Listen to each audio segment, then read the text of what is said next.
If you've logged on to any social media app during this 2026 World Cup, you've probably felt like you're just completely losing your mind. Oh, absolutely. It's been intense. Right. Because, you were watching the Argentina national soccer team orchestrate this absolute flawless mastery on the pitch. I mean, they are playing beautiful championship-level football. Yeah, strictly in terms of the sport, it's brilliant. But then you look at the comments, and the entire internet is treating them like cartoon villains. Like, there is this sudden, massive, and almost overwhelming wave of people aggressively rooting for their downfall.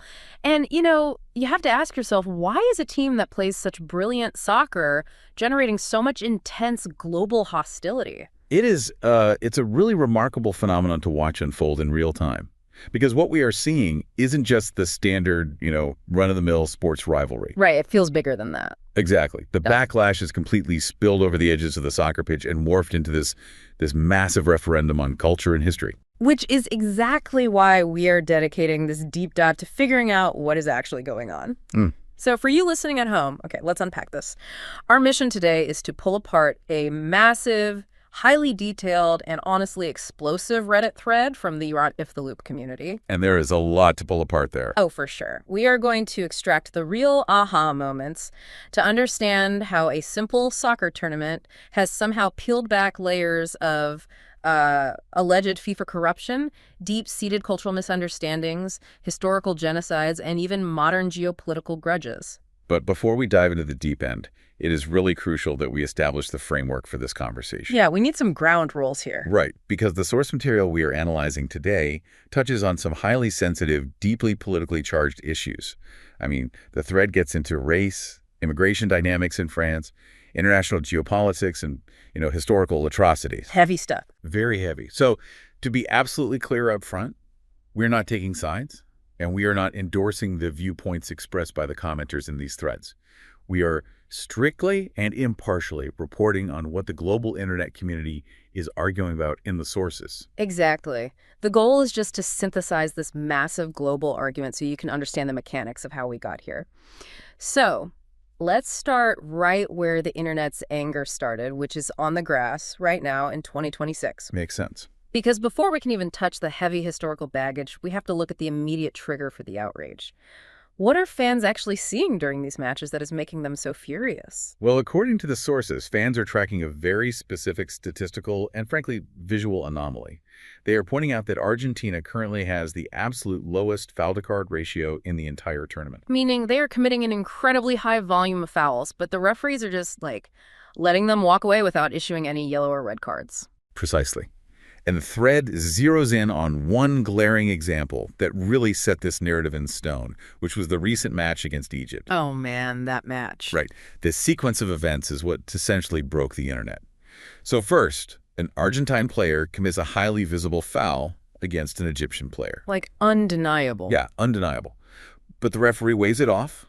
Play continues. Argentina takes possession, and they literally march down the field to score their final goal. Which is frustrating, but, it happens in sports. It does.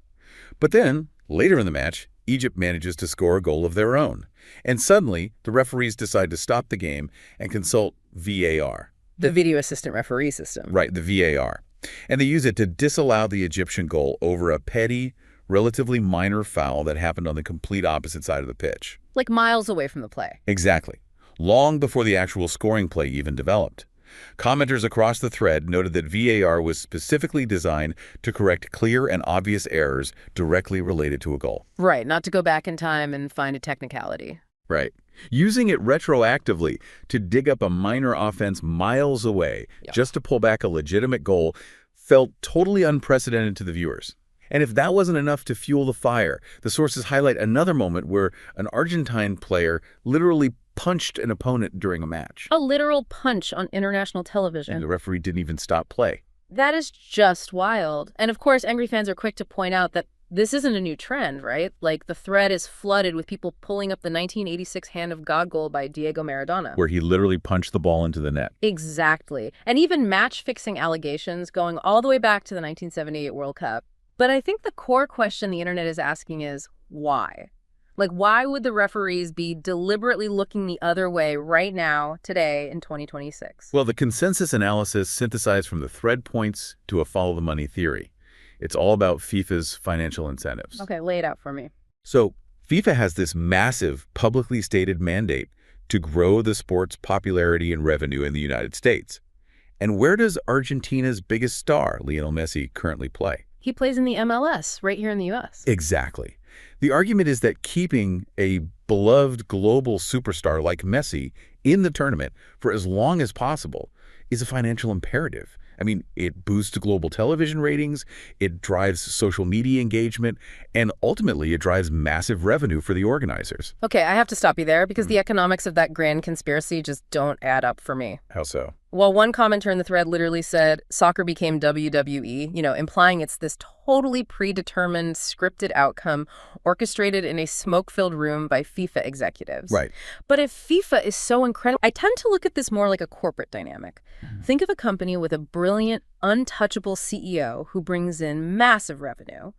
The HR department, or the referees in this case, might consciously or unconsciously look the other way when that CEO bends the rules, just because of who they are. Ah, I see what you're saying. Yeah, like, isn't it more likely that superstars like Messi just get an organic VIP treatment from starstruck referees? It's kind of similar to how superstar basketball players in the NBA notoriously get away with traveling violations. That is a highly critical distinction to make, and it's one the more nuanced commenters in the thread actually agree with. The sources don't necessarily prove a signed, orchestrated contract of conspiracy. What they highlight is a systemic leniency. Right. Whether it stems from a conscious directive to protect a star or just an unconscious bias from a referee who grew up idolizing these players, the mechanical result on the pitch is identical. The team receives beneficial treatment. Exactly. And what really matters here is the psychological effect. When a team realizes they are operating under a different set of rules, it entirely changes how they behave. Which is the perfect bridge to our next point. Because when a culture rewards getting away with it on the field, that feeling of absolute impunity inevitably spills over. The players push the boundaries to see what they can get away with. You'd absolutely do. And that brings us to a specific match from the Qatar World Cup against the Netherlands, which the sources pinpoint as the exact moment the simmering resentment exploded into open hostility. That match was essentially a masterclass in pushing boundaries. The thread exhaustively details the actions of Argentine player Leandro Paredes. Oh, that sequence was crazy. Right. In the span of a few seconds, he committed 2 extremely aggressive, egregious fouls. Then, after the whistle blew, he intentionally turned and rocketed the ball directly into the Dutch team's bench. Just blasted it point blank. Yeah. And when confronted, he physically pushed Virgil van Dijk.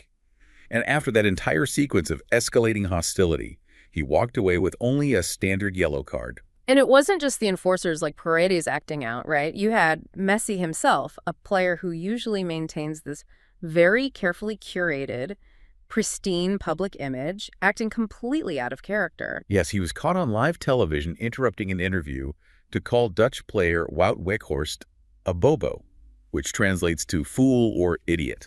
While Weghorst was allegedly just standing there trying to swap shirts and make amends. Exactly. And this collective behavior introduces a deeply complex cultural concept unique to Argentina that commenters spent a lot of time unpacking. It's the concept of viveza criolla. Yeah, this was entirely new to me. I had never heard the term viveza criolla before digging into this thread. How does it actually work in practice? It translates roughly to Creole cunning.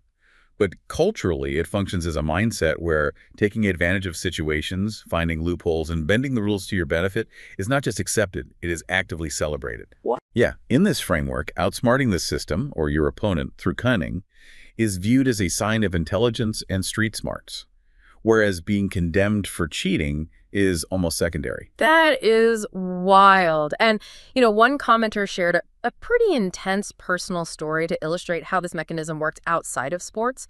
A British man wrote this long post about his divorce from his Argentine wife. Oh, I saw that one. Yeah, he claimed she used him to secure a partner visa to London, was unfaithful, and when he finally confronted her about it, she strategically faked screams of physical abuse in their apartment to get him falsely charged with domestic violence. It's just unbelievable.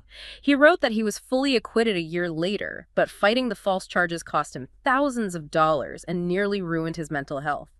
He shared this specifically to argue that this take-advantage-at-all-costs mindset isn't just a playful sporting tactic. It can be a genuinely toxic societal trait when applied to real life. It's a stark example. It honestly reminds me of modern corporate hustle culture, but scaled up to an entire societal ethos. You know, that Silicon Valley mindset of move fast and break things or fake it till you make it, where the collateral damage is ignored as long as you secure the bag. I see the parallel. Yeah, Viveza Criolla sounds like the cultural equivalent, where getting away with something isn't a source of shame, it's a strategic victory. That's a very apt comparison. Mm-hmm. But what's fascinating here is that Argentina itself is highly polarized regarding this behavior. Really? How so? Well, an Argentine commenter in the thread pointed out a fascinating internal paradox. On a legislative and social level, the younger generations in Argentina are often described as highly progressive. Right. They pioneered marriage equality in Latin America long before many of their neighbors, and massive feminist movements have deep structural traction there. So how does a culture that is socially progressive on paper reconcile defending this kind of toxic behavior on the pitch? It comes down to deeply ingrained tribalism and partisanship.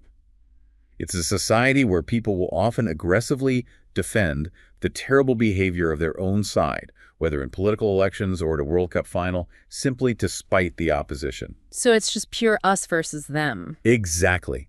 The psychological mechanism is reactionary. It's like, if the rest of the world is attacking us for this, we must dig our heels in and defend it, even if the behavior itself directly contradicts their own progressive values. And when a culture embraces that kind of reactionary tribalism where rule bending is celebrated and defending your own is the only rule, it creates an environment where extreme rhetoric thrives. It does. The boundary of what is acceptable gets pushed further and further. And that is exactly how the rule bending turns into outright bigotry.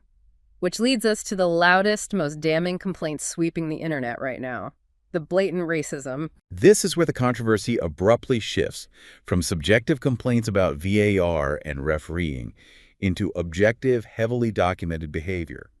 The sources cite multiple recent instances of Argentine fans making monkey gestures and directing explicit racist abuse toward the internet celebrity iShow Speed while he was attending a match. And the thread makes it very clear that this isn't just a few drunk fans in the cheap seats. The feeling of impunity reached the players themselves. Yes. The primary example is Enzo Fernandez. Right, who was caught on his own live stream leading his teammates in a chant about the French national team. And this wasn't just standard trash talk. The chant explicitly stated that the French players aren't truly French because of their African heritage. It specifically mocked the fact that players with Angolan, Cameroonian, or Nigerian heritage hold French passports. Which is just awful. And the ripple effect of a national team validating that rhetoric is alarming. A French commenter in the thread noted that their own boss echoed this exact sentiment the next day. Wait, their boss? Yeah, in the workplace, telling them that the black players aren't representative of France and arguing that a European team should only feature white players. Which the thread immediately deconstructs as wildly historically ignorant. People were quick to point out that France has a massive, centuries-deep history of Mediterranean commerce and colonization. Right. As one user bluntly put it, mainland France is literally just one sea away from the African continent. They have overseas regions. The demographics of France have been tied to Africa for generations. And the predictability of this specific brand of racial abuse became so severe that neighboring Brazil actually had to create and officially distribute a manual on how not to be racist. A manual? Yes, specifically targeted at visiting Argentine soccer fans ahead of a major tournament. A government-issued manual on how not to be racist. That is crazy. But honestly, as I was reading the thread, here's where it gets really interesting, because something struck me as a massive, glaring hypocrisy in this entire racist logic. Okay, what stood out to you? Why are white immigrants to Argentina, players with last names like McAllister or even Messi, which are clearly of European descent, why are they universally considered true Argentines without a second thought? But French citizens who happen to be of African descent and were often born in France are aggressively told they don't belong in their own country. Like, how does that logic even function? It is a massive contradiction. Yeah. And to understand it, the sources offer an explanation of the cultural defense used within Argentina. Okay, let's hear it. So within their specific, highly intense sports culture, toxicity is so deeply normalized that racist insults are not viewed as disproportionately worse than any other type of insult. Wait, really? Yes. The psychological mechanism here is to find the opponent's most sensitive vulnerability and attack it.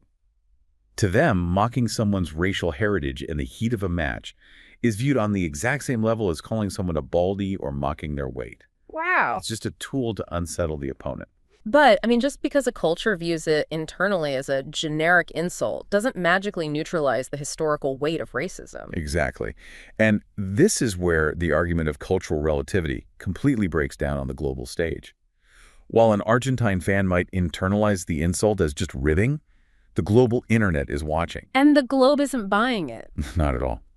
What one culture considers local sporting passion, the rest of the globe views as objectively abhorrent behavior.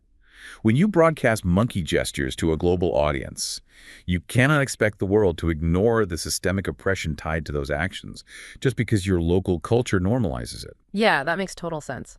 So if we want to understand why this specific, highly sensitive brand of European superiority and racial dynamics exists in Argentina today, like why they view European immigrants as native and African immigrants as foreign, we have to look completely away from the soccer pitch. We do. We have to delve into how this country was actually built. Yeah. The sources outline how modern Argentina's demographics are the result of deliberate 19th century state policy.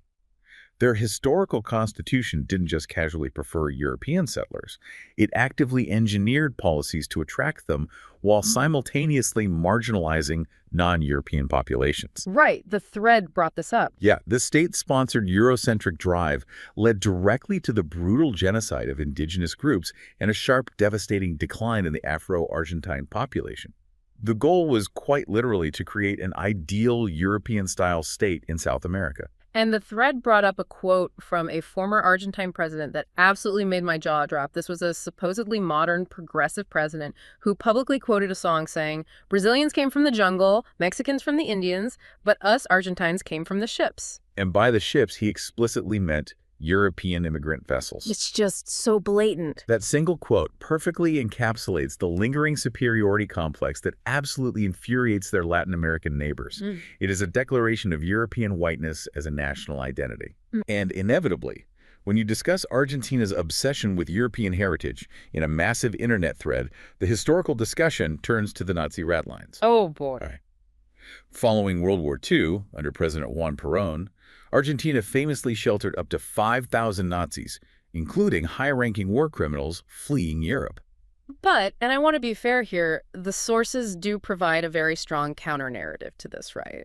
Because the internet tends to flatten history, and several commenters pushed back hard on the idea that Argentina is just a haven for Nazis. They did. Commenters pointed out that while the sheltering of Nazis by the Perón government is an undeniable dark historical fact, the modern perception of Argentina as a Nazi nation has been wildly exaggerated by Hollywood and pop culture. Like the jokes in The Simpsons and stuff. Exactly. They clarified the mechanics of the migration. The vast majority of German immigrants in Argentina actually arrived long before World War II. And the thread points out that Argentina actually has an incredibly robust Jewish population, right? Yes.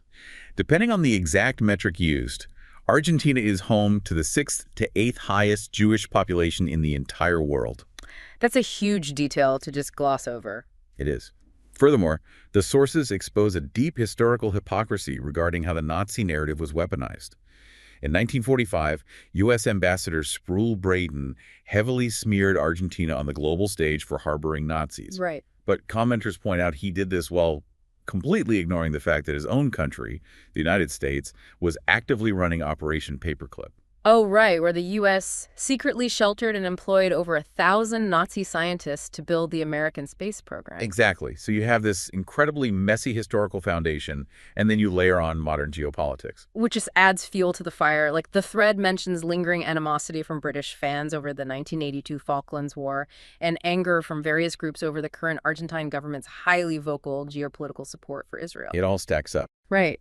When you put all of this together, you start to see how bias colors the modern viewing experience. Like if you are a British fan who grew up hearing about the Falklands, you are already psychologically primed to dislike the Argentine jersey. Absolutely. So when you sit down in 2026 and see an Argentine player kick a ball at a bench without getting a red card, it doesn't just feel like a bad referee call, it feels like validation of a pre-existing bias. That's a great way to put it. It reminds me of a quote from Douglas Adams that a user dropped in the thread. "Nothing travels faster than the speed of light, with the possible exception of bad news." The internet doesn't amplify the nuance of 19th century migration. It amplifies the sensationalist, the ugly, and the controversial. If we connect this to the bigger picture, that is the ultimate mechanism at play here. We are witnessing the digital flattening of a nation. The flattening. Yeah, I like that term. Online algorithms take an incredibly complex country, one with millions of welcoming citizens, a deeply layered demographic reality, and a nuanced contradictory history, and compress it into a single, easily digestible, two-dimensional caricature. They shelter Nazis and they cheat at soccer. Exactly. Which brings us to the big takeaway. For you listening, if there is one thing this deep dive proves, it's that international sports are never, ever just about a ball in a net. Never. When the internet collectively decides to root against Argentina this World Cup, they aren't just reacting to a referee missing a foul in the midfield, they're reacting to a potent, highly volatile cocktail. Unchecked on-field rule-breaking, friction over the Viveza Criolla mindset, a heavy history of state-sponsored Eurocentric supremacy, and modern geopolitical rivalries. In our current age of information overload, this whole phenomenon serves as a perfect case study in digital escalation. It shows how entirely valid, objective criticisms, like pointing out statistically anomalous uncalled fouls or condemning an objectively racist chant on a live stream, can rapidly snowball. They just pick up speed. Right. Within hours, those valid critiques mutate into sweeping, absolute condemnations of an entire nation's culture, history, and people. The nuance gets completely lost in the noise of the algorithm. It really does. But before we wrap up today, there is one final thought pulled from the sources that I want to leave you with, something for you to mull over on your own. Yeah, this is a good one. The thread highlights how 19th and 20th century global migration completely shaped the identities of these national teams, whether it's European descendants lacing up for Argentina or African descendants playing for France. It sparked these massive, bitter debates over who is truly French or who is truly Argentine. Right. But as global migration continues to accelerate today at an unprecedented rate, how will the very concept of a national team have to evolve over the next 50 years? When borders, heritage, and national identities become increasingly fluid and intertwined, what will it actually mean to put on a specific country's jersey? It's a profound question to consider. The lines of national identity are only going to blur further, and the sports world is going to have to figure out how to adapt to that reality. We started this conversation trying to figure out why everyone was so mad at a team playing beautiful soccer. Well, it turns out they aren't just mad about the game. They are mad about historical ghosts, cultural clashes, and the rules of engagement. It is never just about the 90 minutes on the pitch. Thank you for joining us on this deep dive. Keep questioning the consensus, and we'll catch you next time.